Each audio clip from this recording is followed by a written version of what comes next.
Have you ever experienced this baffling situation? You ask your child 3, 4, maybe 5 times to do something, and nothing happens. No reaction, no acknowledgement, almost like you're invisible. Then, dad walks into the room, says the exact same words once, and suddenly the child responds instantly. You stand there thinking, how is that even possible? Are they choosing to ignore me? Do they respect dad more? Am I doing something wrong? Let's take a deep breath here, because the truth is fascinating, and it's not what most mothers fear. Your child's behavior is not about respect, favoritism, or love. It is about brain wiring, emotional familiarity, vocal tone, and most importantly, nervous system association. Here's something that may surprise you. Children often don't listen to mom, not because she's less authoritative, but because she is more deeply associated with emotional regulation, comfort, and attachment. Mom's voice is the one they've heard since before birth. Mom's presence is the emotional home base. And when a toddler or young child hears mom speak, their brain enters an attachment mode rather than instruction mode. In other words, mom's voice signals, I'm safe, I'm understood, I can be myself. Not necessarily, I must respond immediately. Meanwhile, dad, even if both parents parent gently, is often associated with novelty and attentional stimulus. Dad's voice is processed with more orientation rather than emotional absorption.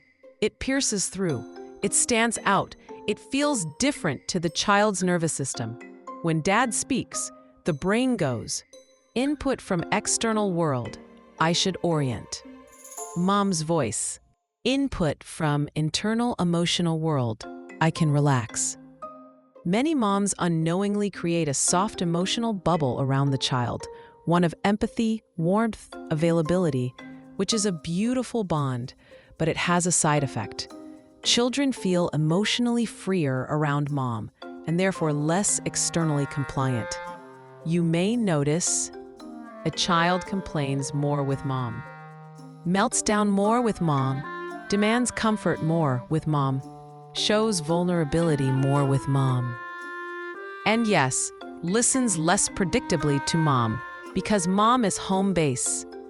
This isn't disobedience, it's emotional safety. And here's something else. Children sometimes unconsciously test emotional boundaries with the parent who feels safer. They wouldn't push as far with the parent they perceive as firmer or less negotiable. Not because of fear, but because of calibration. With dad, the expectation feels clearer. When he asks, I move. With mom, the child feels more ability to negotiate, delay, express, debate, resist. None of this is about blame or superiority. It's about perception of relational role. But before we go any deeper, I want to ask you something. Have you ever experienced your child responding instantly to dad, but ignoring you, even though you said the same thing? If yes, comment below and tell me what happened. You'd be amazed how common this is, and your story might help another parent feel less alone.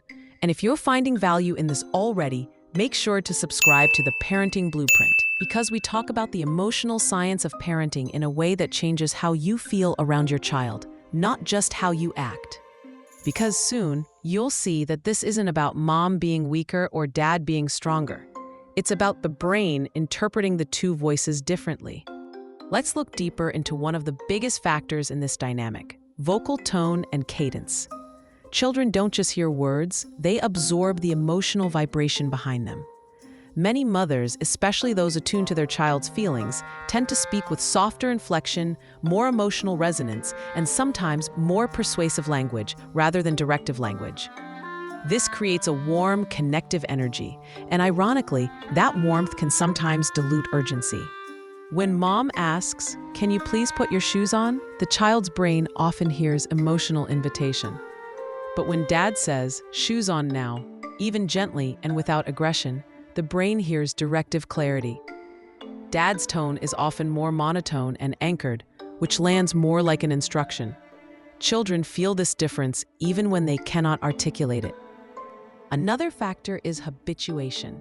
Children hear mom's voice far more frequently throughout the day. They become neurologically adjusted to it. It becomes familiar, predictable, safe, and blended into the auditory background of daily life.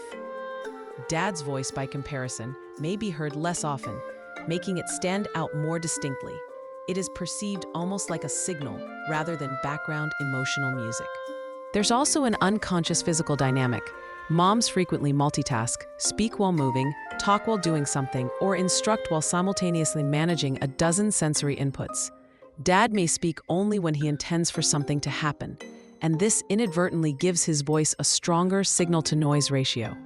Children can often sense when a parent's attention is divided, and this subtly affects how the message lands. Then there's another dimension that many mothers will feel deeply: emotional leakage. Moms are often relationally invested in being heard. So when a child doesn't listen, it triggers feelings: frustration, hurt, stress, worry. And that emotional charge is detected by the child's nervous system.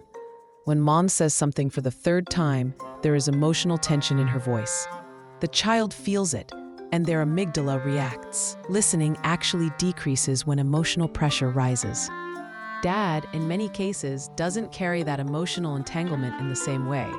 He may not take non-listening personally. He may deliver the same instruction with a neutral nervous system, and the child's brain receives it as simpler and easier to process. Because listening is partly about what the parent says, and partly about how the child feels when hearing it. Another subtle element is role differentiation. Whether intentional or not, many families develop a pattern. Mom is the emotional comforter. Dad is the structural enforcer. Children then behave accordingly, not out of favoritism, but out of patterned expectation.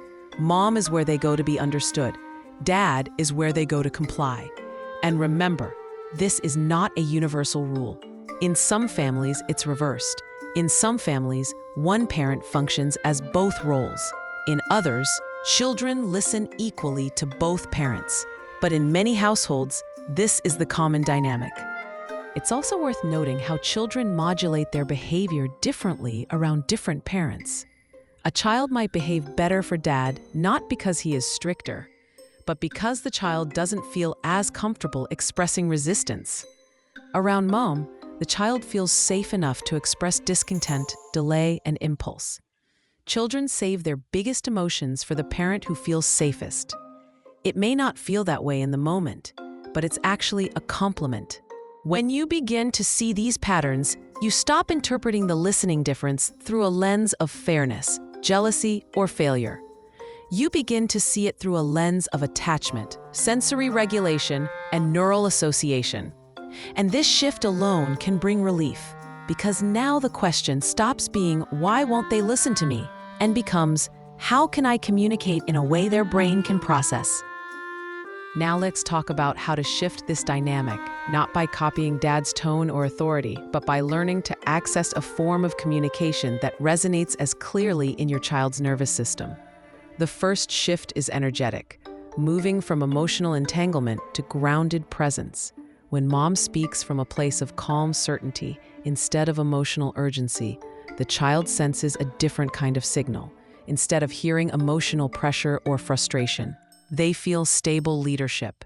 A child listens best when the parent's nervous system says, "I am rooted, I am clear, I am unshaken." Children don't follow commands, they follow nervous systems.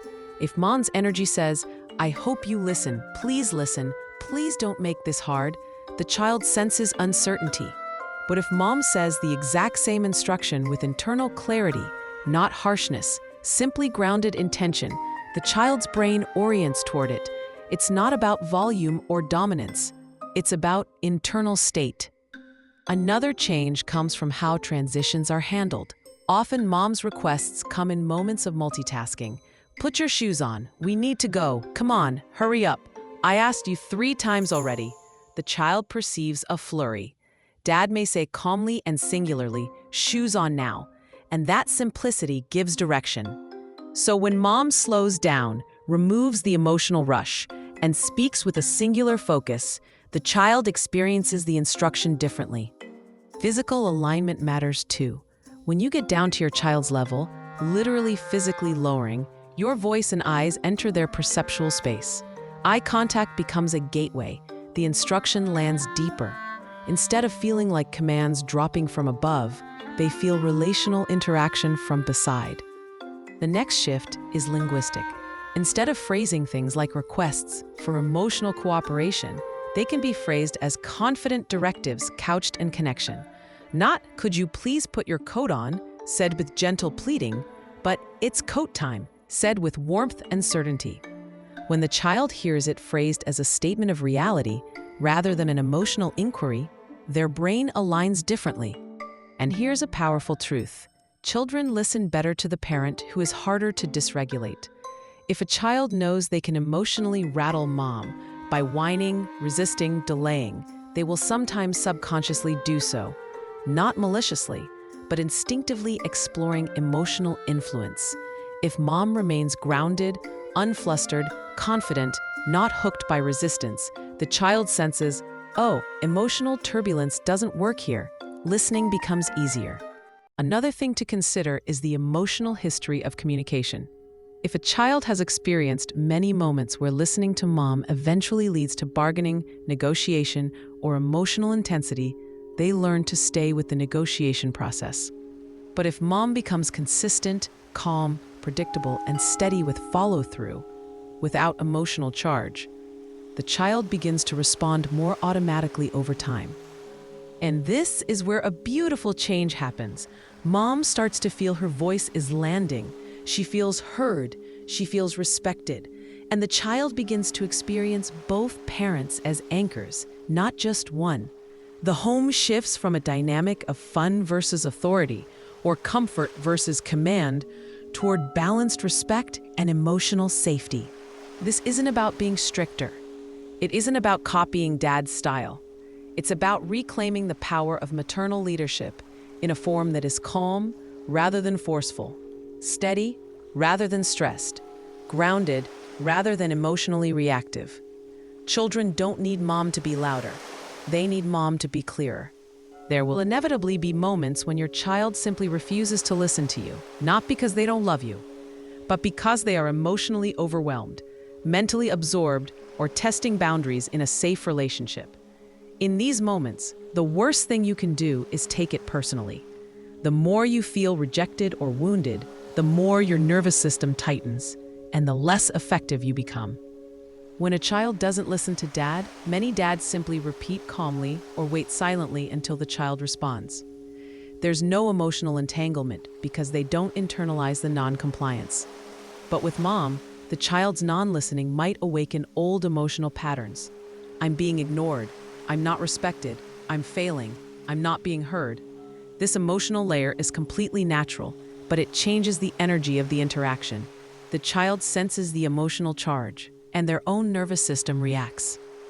A powerful shift happens when mom learns to hold the moment with calm neutrality, not coldness, but grounded presence. Instead of being emotionally pulled by the child's resistance, she allows it. She stays steady. She doesn't escalate. When the child expects emotional tension and instead meets steady calm, something in them softens. There's another piece here. Children often reveal their worst emotional behaviors to the parent who feels safest to break down around. A child may say no to mom in a dramatic explosion, but say okay to dad with minimal fuss. This is not because mom is weak. It's because mom is safe enough for emotional discharge. That is a sign of profound trust, even if it feels like the opposite. Another thing that mothers often experience is conversational friction. Sometimes, out of care and nurturing instinct, moms use more explanations when giving instructions. "We need to leave soon, so can you start getting your coat? Because we're going to be late and I really need you to help me." While this is compassionate, it gives the child too many emotional and cognitive variables. Dad may say, "Coat on, clear, simple, clean." The child's brain grasps it instantly. So one effective shift is reducing verbal load. When mom speaks fewer words with more grounded energy, the child receives the message more cleanly, just as they do with dad. We also have to recognize something many moms never get told. You have an enormous emotional presence in your child's inner world. Your child often sees you as the comfort source, the emotional container, the soft landing. And because of this, they sometimes unconsciously feel they can push harder against you. Not because they want to hurt you, but because they trust that the relationship can withstand stress. This means that improving listening is not about tightening discipline. It's about shifting energetic dynamics. When mom begins to respond to resistance with steady certainty, rather than emotional upset, the child adapts. They sense that mom is not an emotional sponge absorbing their feelings. She is a steady anchor guiding them.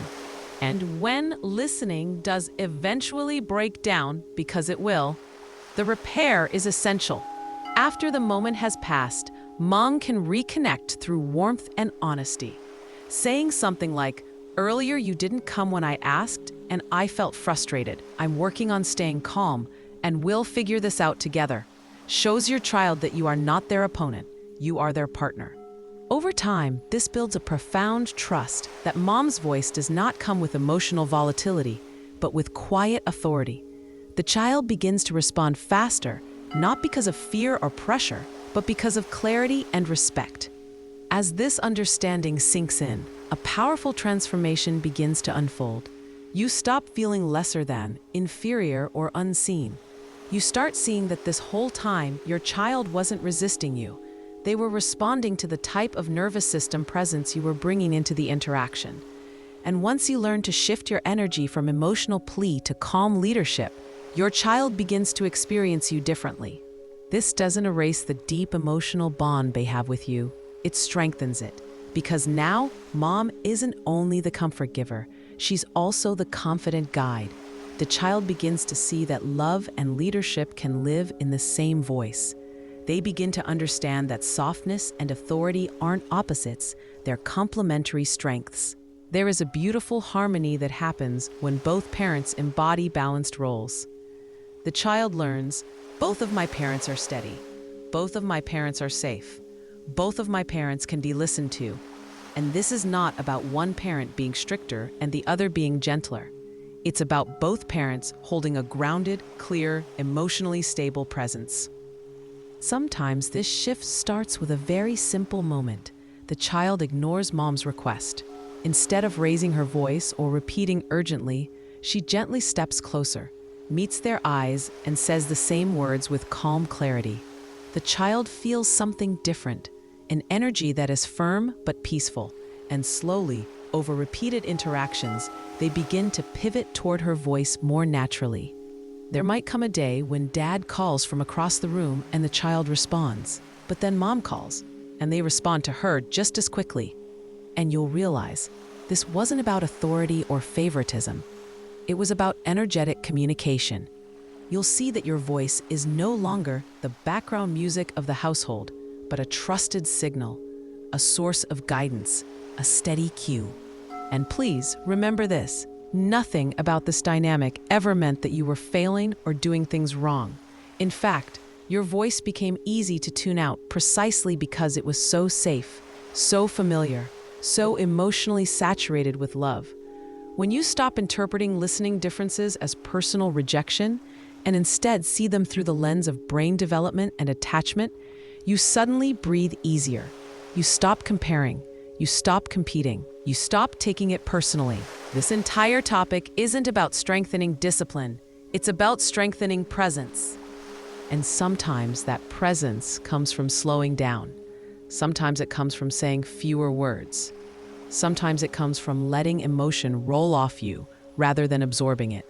Sometimes it comes from trusting that you don't need to convince. You only need to communicate.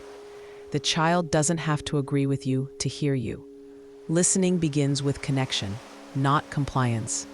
If this video helped you understand the parent-child dynamic in a whole new way, I invite you to subscribe to the Parenting Blueprint so you can continue deepening your understanding of childhood development and emotional communication. And I'd love to hear from you in the comments. Have you noticed this pattern in your home? And if so, do you feel differently about it now? Because parenting isn't about dominance, it's about guidance. It's not about getting children to obey. It's about raising children who understand, who feel seen, who trust the voice that leads them. And when children feel that, they don't just listen better, they connect better. and that connection becomes the foundation for everything that follows in their emotional life.